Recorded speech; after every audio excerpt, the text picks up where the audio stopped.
بسم الله الرحمن الرحيم.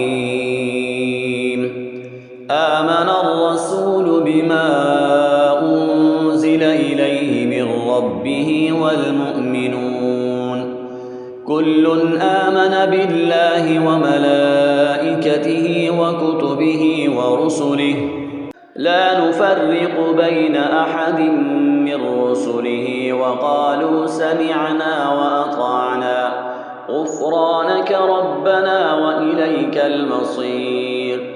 لا يكلف الله نفسا إلا وسعها لها ما كسبت وعليها ما اكتسبت. ربنا لا تؤاخذنا إن نسينا أو أخطأنا ربنا ولا تحمل علينا إصرا كما حملته على الذين من قبلنا ربنا ولا تحملنا ما لا طاقة لنا به واعف عنا واغفر لنا وارحمنا أنت مولانا فانصرنا على القوم الكافرين.